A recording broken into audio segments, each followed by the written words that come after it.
Thank you for listening to Depictions Media Radio.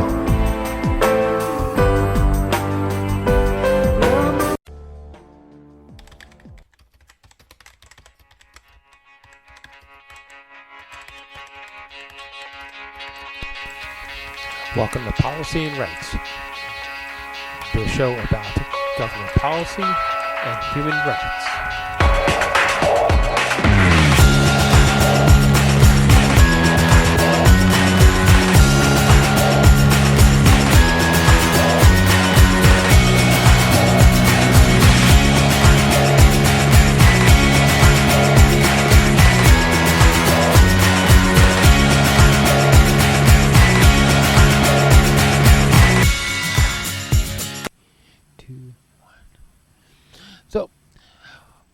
Welcome to the show, Motaz, and today we're talking about SOGI, and we also have clips at the end of this of a anti-SOGI protest that I was at the MLA's office in Surrey on King George Boulevard, and it was kind of interesting because there was a political candidate there who was calling for banning of books, and they were also talking about disrupting classes at a school, which if you are saying that you're trying to protect the children, then why would you want to ban books and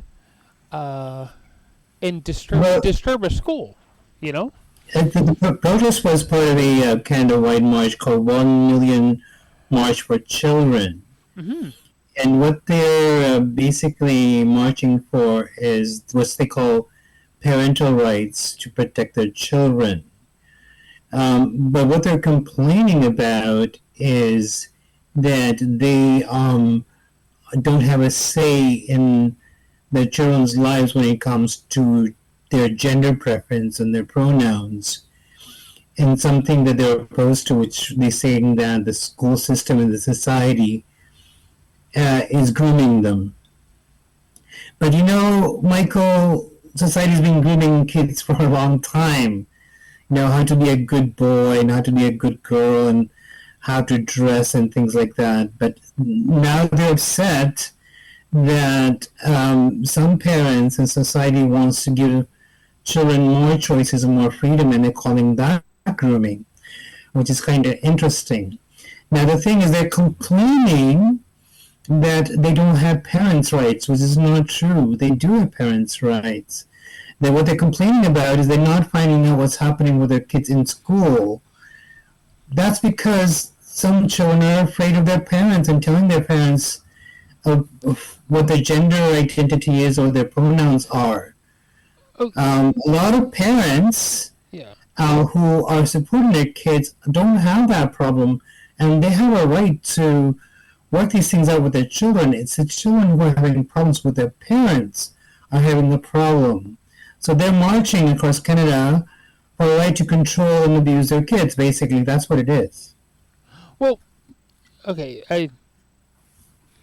I would think that that's a little bit on the extreme side, but I will say this much, because that the school system itself, and one of the things that, and we're not even going to get into the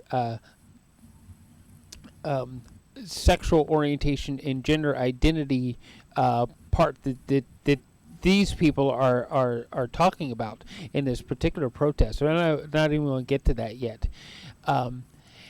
That one of my complaints out of the school system was that they did not send homework home with the child. Okay, if my children didn't come home with homework, they didn't come home with books. So I wanted to know what they were actually doing in the classroom. What were they supposed to be learning? So, simply put, how I discovered what it was that they were actually teaching in the classroom, you have a right as a parent to appear in the classroom.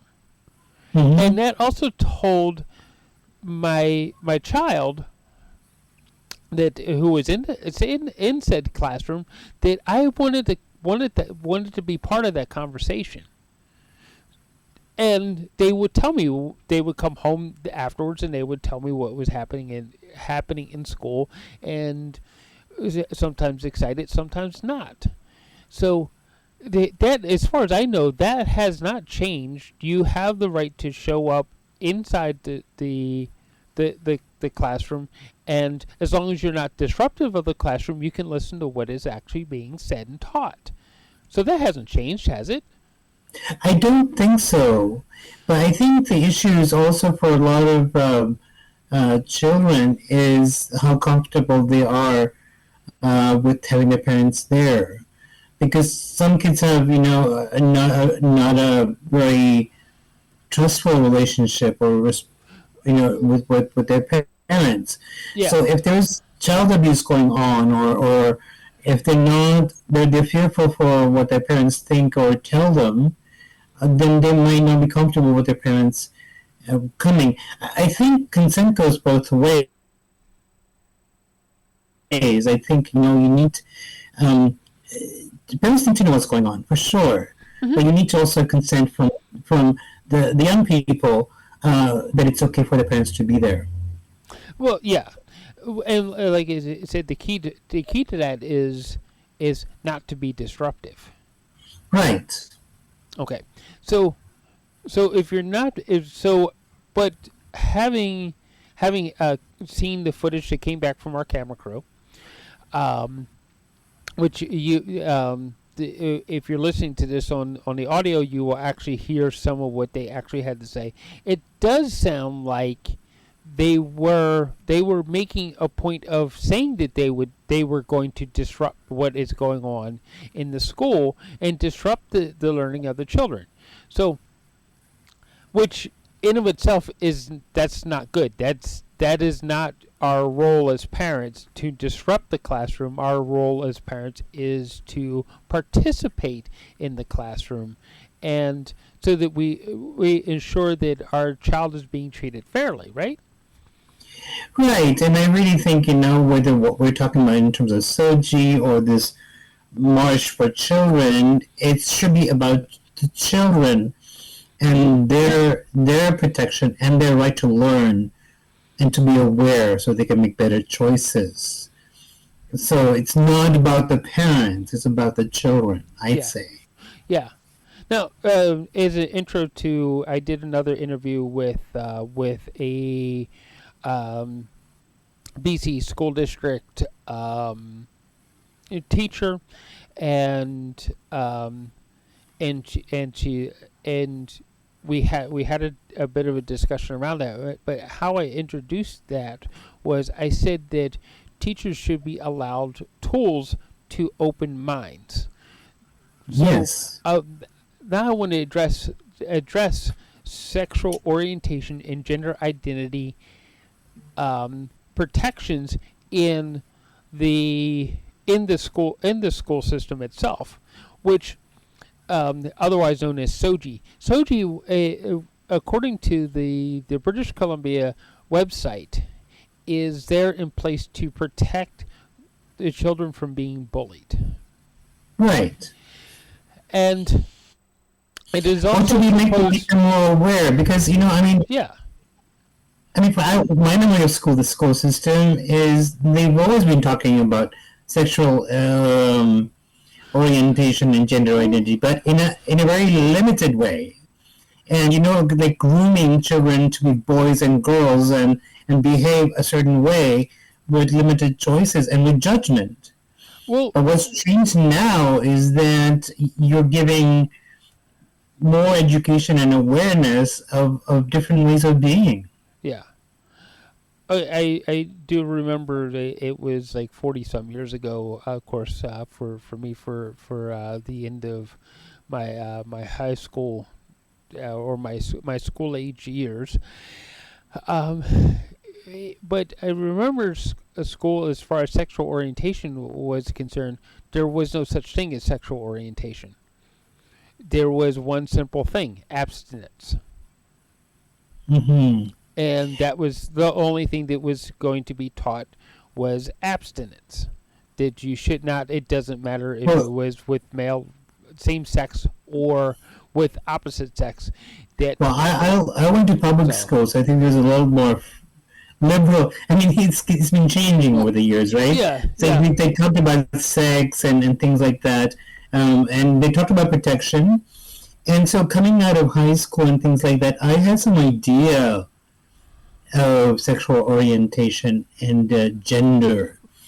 Yeah. But it was in that time it was still very limited. That there was you'd either straight, or gay, or trans. There was nothing in between. There was right in terms there yeah. was either. So there was limited choices even then. Yeah. Yeah. But when I started practicing my counseling and I went into youth, they started using language like non-binary, and I said, oh, so there are more choices, and it's not so limited. I mean, there's other more language is always changing. That the term gender fluid has become a little bit more in use and things like that. Yeah. But it just says but the thing is that I think that it doesn't matter how you try to groom kids or adults. They are who they are, and they will be who they will be. Because when I was young, when I was 6 years old, I used to wear, a veil and play with the girls, and nobody said anything. But when I came to Canada, I was effeminate, and I got bullied and harassed because I wasn't, presenting as how boys should present. I wasn't groomed properly to be a boy, so I was not trained to be a proper boy, and I got bullied and harassed because of that. And I got questioned, like, are you gay? Do you like boys? I didn't know about gender and sexuality. I just felt comfortable dressing the way I did. Well, I totally understand that because at the same time, like I said, during my entire time of, I didn't discover I didn't discover a sexuality until I was almost 21 years old. So through school, I was bullied because I didn't. I was completely asexual. I didn't really. And that's okay. Even like which is a gender identity, as being asexual. Right, but like in media, even when we grew up with television, now we've got multiple media sources and things like that. And it's so sexualized, and that's part of the problem. That the idea of being asexual was like, what's that? Yeah. Like that you have to be sexualized, and that the normality of being asexual is not even an option, that people can choose to be. Exactly. So we discovered it through our adulthood, which going back to the SOGI policies, as for teachers, they need to have as many tools as they need to open up a mind. And this is what I think is what some of these people who were participating in this march, it isn't that they're against SOGI, although that is the tool that they are attacking. It is that they are against their children thinking differently than they do. Well, this is it, yeah. And like, I mean, I went to this website, 1 Million March for Children, and I thought that they're talking about, marching for, they're worried what children are being exposed to, that they're too young and impressionable. And I understand that argument, right? Mm-hmm. But they're using language like pedophiles and these kind of language, and they're saying, oh, this is about the kids, but this Facebook page is completely transphobic. So they're not even just talking about SOGI. They're berating people for how they dress. Like a random woman is being berated and look like and belittling. They act like kids. These parents act like kids. They act like bullies, right?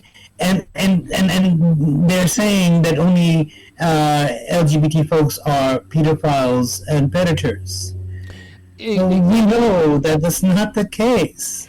Yeah. Right? I mean, I think they think we don't care about our kids, but of course we care about our kids. Well, We want our kids to be safe from predators. It doesn't matter what their gender identity is or their sexual orientation is. We want our kids to be safe, and they think that we are the problem. But really, they're the problem.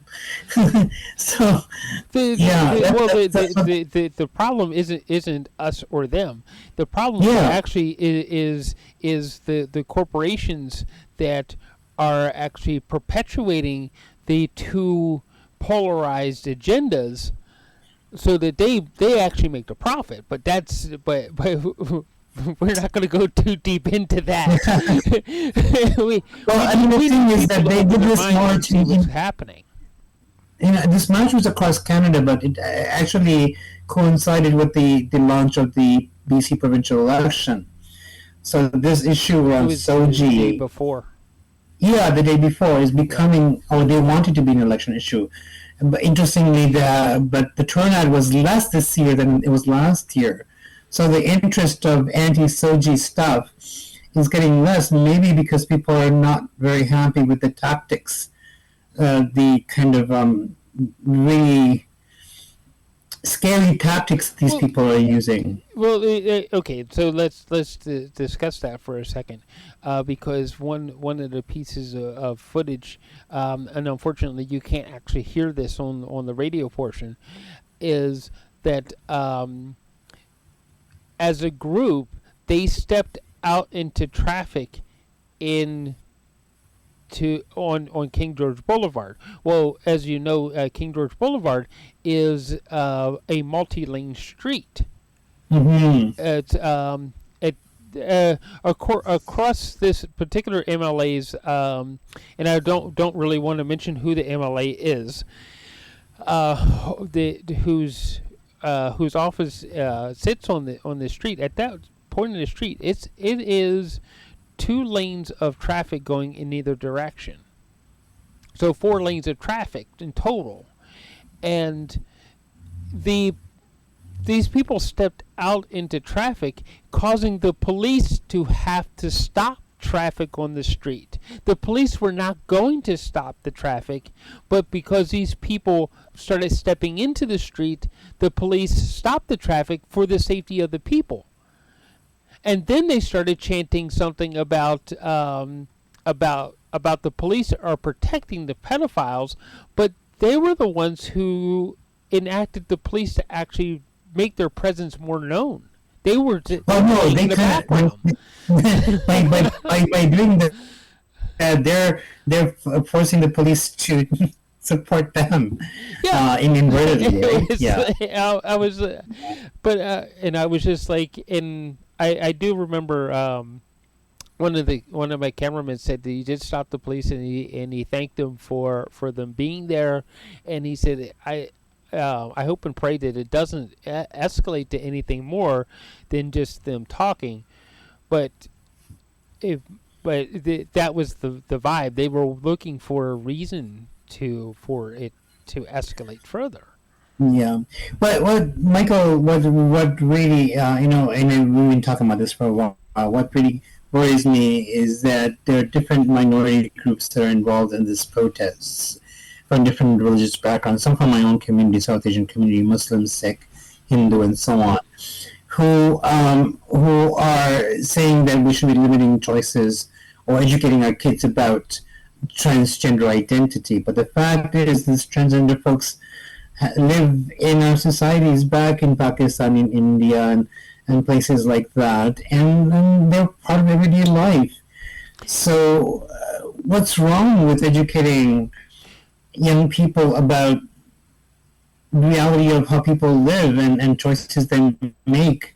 So when I decided that I wanted to dress like a girl and with a veil and nobody questioned me, that was my choice. Yeah. So when a young person wants to present themselves or to dress in a way that they feel comfortable, that they should not be traumatized to think otherwise, or learn from their colleagues that they can change their name or their gender pronouns, and that they shouldn't be told that you can't do that. Interestingly, these people are saying that the kids are being told that they should be this, or if they're they're being groomed, but it's on the contrary. Let me ask That you. it's anti-grooming. It's actually giving them choices of being who they are. If they want to dress like a traditional boy or traditional girl or something in between, that's their choice, right? Nobody should be told, oh, you should be dressed like this or you should dress like that, or maybe you are, this gender or maybe you're that gender. It's let people know Yeah. what's out there, and they can make their own choices. Well, the thing is one of the, when we start talking about gender fluidity, which what I discovered through time is that gender doesn't even really matter in the workplace. It doesn't matter what gender But you Michael, are. it does, and where gender does matter is influenced by culture and religion, It, and also media and social media and Hollywood and Bollywood and so on tell us how we should dress and how we should act. And whether it's a culture and religion and culture are somewhat intertwined, right? So that's who's telling us how to do that. yeah, But but sometimes, that's a small portion of our lives. right. That isn't our everyday life.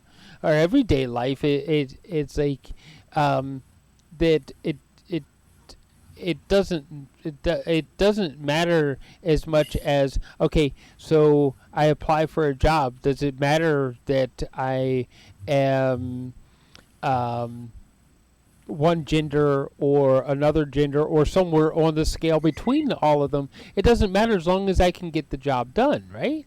When I'm thinking back to when I was like, 6, 7, 8 years old, and where I didn't want to dress a certain way, or go into my mom's room and wear a jewelry and things like that, Yeah. it was like I saw other girls wearing that, and I thought that looks pretty, and I wanted to wear it too.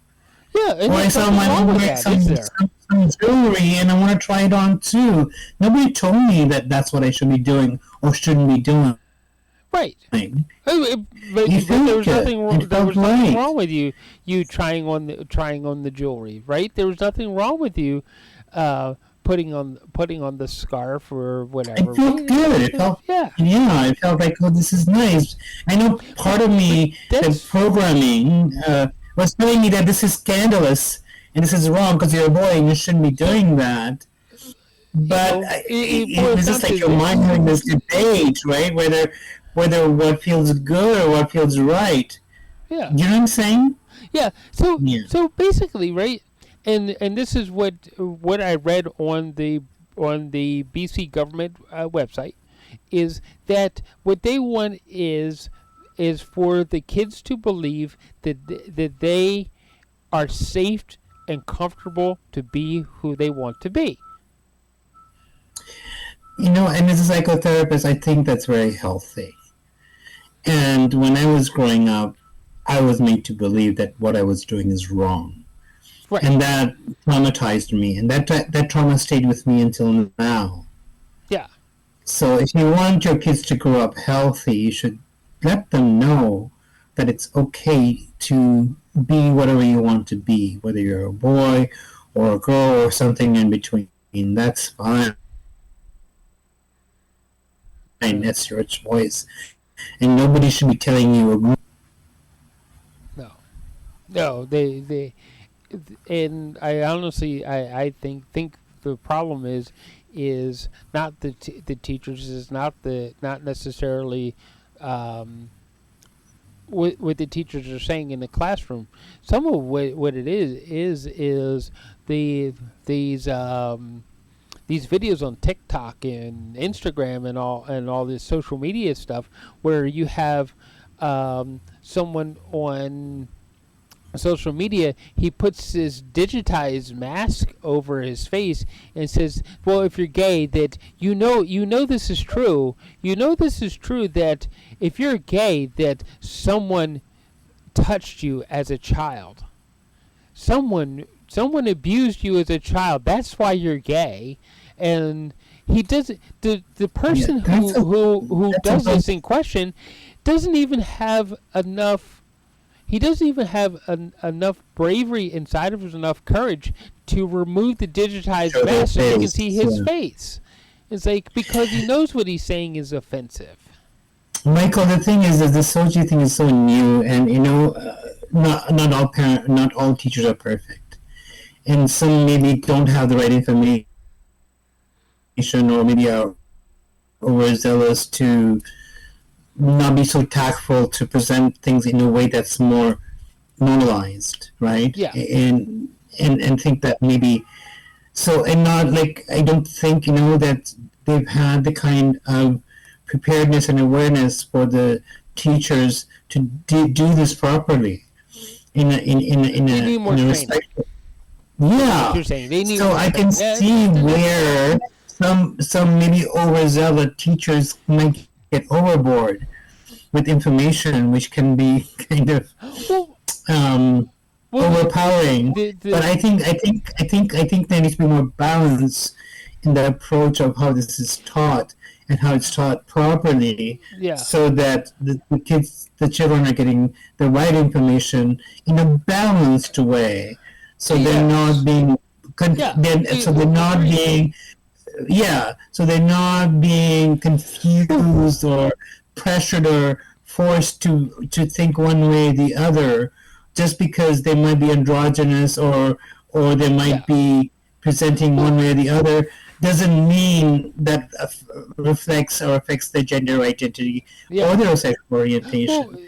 We know that for a fact. I met people, like I met this woman, who does not wear women's clothes, wears shorts, hair, and jeans, Punjabi woman, and I'm going, oh, dyke, right? But no, she's got 5 kids, and she runs all, like, these are stereotypes. But what you just pointed out is a line of fashion. Does not reflect their identity or their sexual orientation. Yeah, what you pointed out was a line of fashion.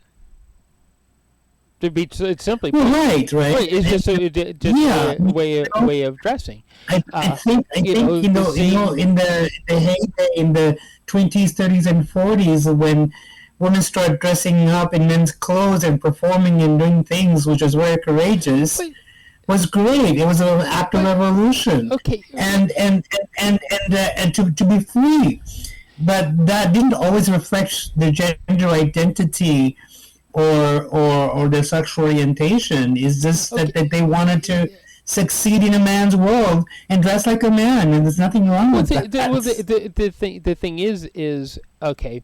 If I look at my indigenous background, and I go back before 1492, who were the leaders in the community? Yeah, it was the women. The women, the matriarchs, and two-spirit folks. Yes. Okay. So. Then if I go back even further in Europe, right? You want to talk about performers? Well, Shakespeare had men perform as women.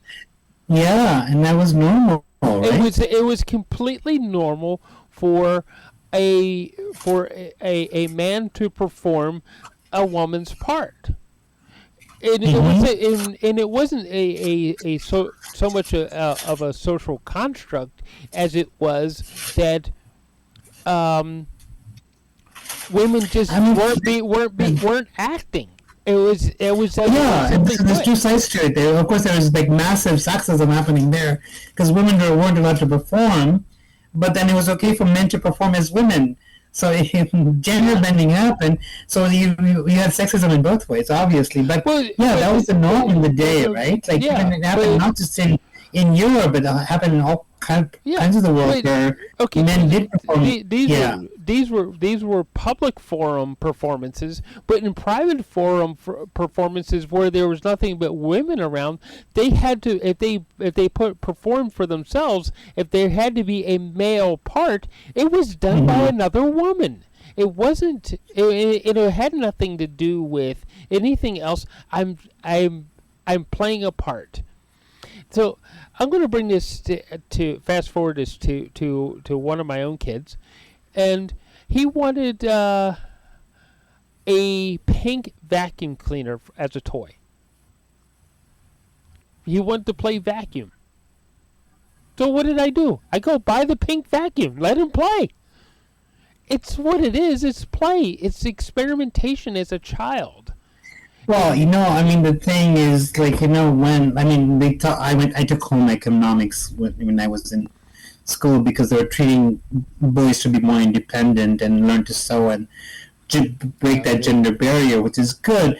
But the thing is, when you allow boys to do that stuff, you're learning independence. So, we live in a society where we're taught that we have to be mated and you have to be mom and dad and kids and have that kind of responsibility.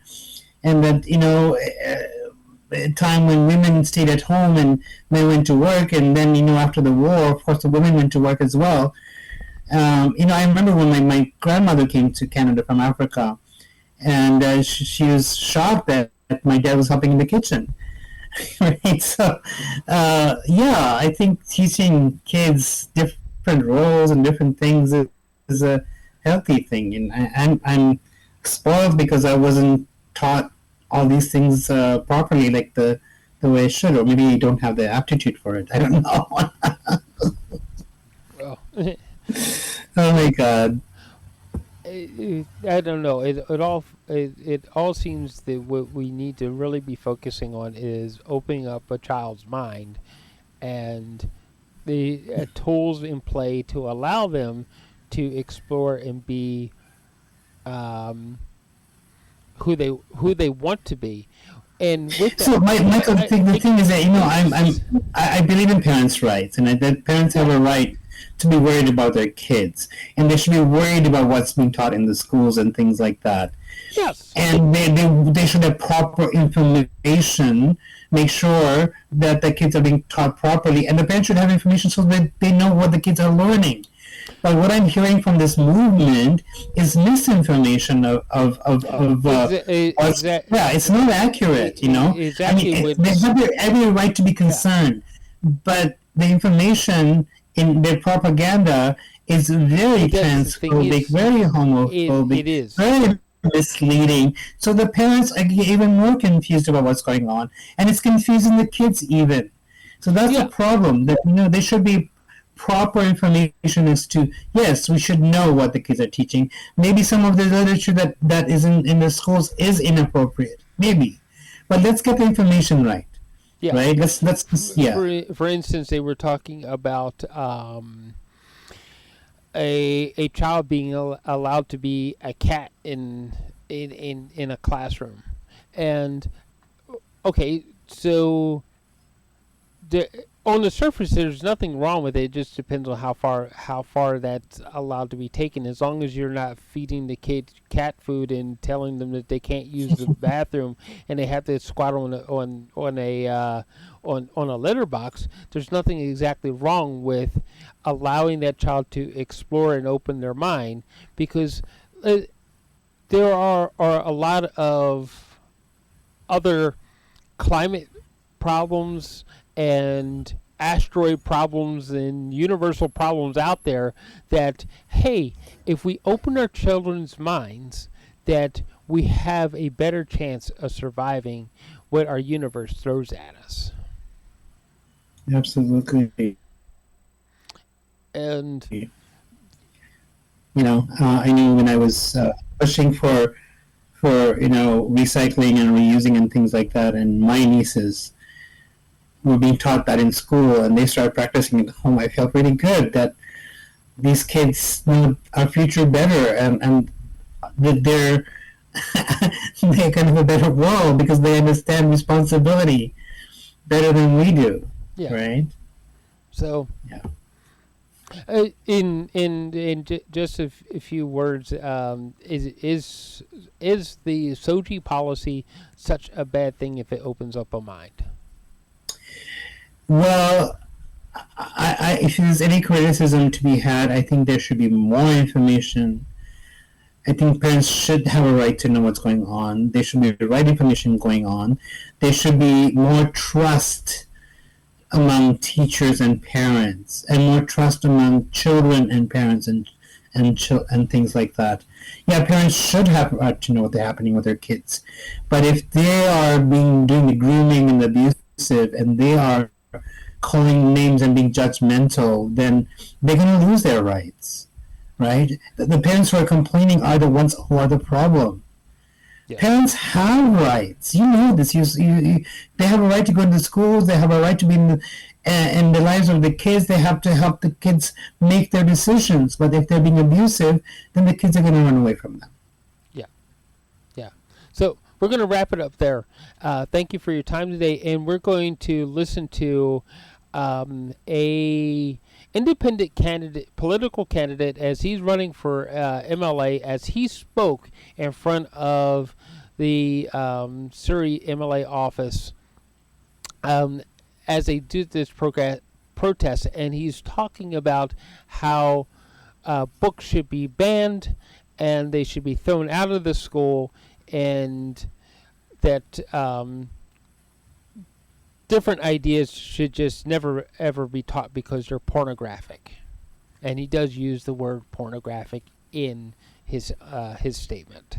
So so why don't we leave with that, and thank you for listening today, everybody, and support a mind and help open your child's mind. Thank you so much. Recording stopped. We don't toe the party line. There's no party whip. We're not told that we have to vote with David Eby, John Rustad, whoever, in order to keep our job. We represent our constituents. Unlike all of the corrupt mainstream parties who represent corporations, independents represent the constituents. I went to my first ever all candidates meeting last night, and I was murdered would be a bit of an exaggeration, but certainly there were two NDP candidates there and one conservative, and they both ganged up on me when I dared to say anything against SOGI. They said, we've got to protect the kids. And I told my response to that was, that statement implies that the kids need protecting, that somehow people like myself are against the kids, we're attacking them, we're discriminating against them. That's not the case at all. I described SOGI as exactly what it is. I called it a crime against humanity. And they all rolled their eyes.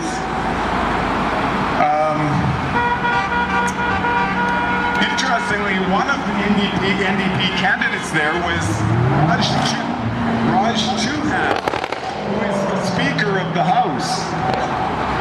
He is the same Speaker who was sitting in the chair when Bruce Banman, a conservative MLA from one of the Abbotsford ridings, Bruce Banman stood up in the legislature and started to read from one of the pornographic books that are available in school libraries, accessible by kids as young as 5 and 6 years old. Banman started to read from that book, and Raj Chouhan, the Speaker of the House, shut him down. Shut Bruce Banman down, saying, we don't tolerate that kind of language in this House. To which Badman just retracted his comments and apologized and sat down. He should have stood up and called out the speaker and said, "Mr. Speaker, if this kind of language is not permitted in this house with a bunch of so-called adults in the room, how the hell is it appropriate for 5- and 6-year-old kids?" And so ends my speech for now. She pretends she's our minister, she's our MLA. But when the constitutes come to meet her, they close the office and run away. The office whose rent is paid by our tax dollars. The staff is paid by us. This building is not only MLA Rachna Singh's office, it's also Surrey Teachers Union. Boo Surrey Teachers Union and BC Education Minister Rachna Singh. So just for your introduction, we all know what SOGI is, but let me give you an example. There is a school called Sullivan Heights Secondary School in Surrey. 18 students identify as animals in those schools because they teach children you can identify anything. So they behave like cats and dogs, 18 students. So I am talking to principal of Sullivan Heights Secondary, principal and vice principal. You are involved in a criminal act. You made 18 students believe that they are animals, and every single day they behave as if they're animals. Their friends know, teachers know. Who does not know? Their parents don't know. Those parents have no clue whose children identify as animals. It's a criminal. We will soon start protesting in front of that school, Sullivan Heights Secondary, because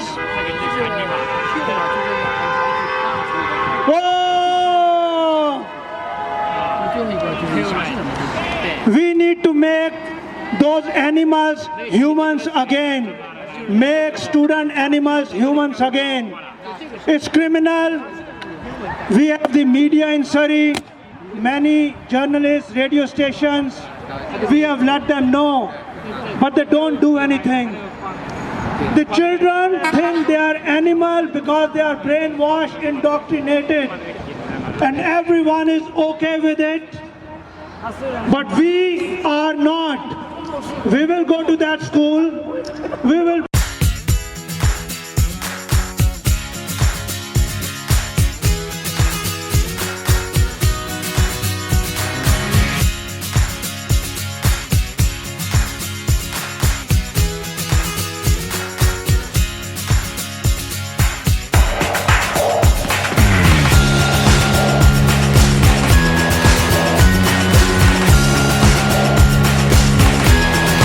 Show has been produced by Depictions Media. Please contact us at depictions.media for more information.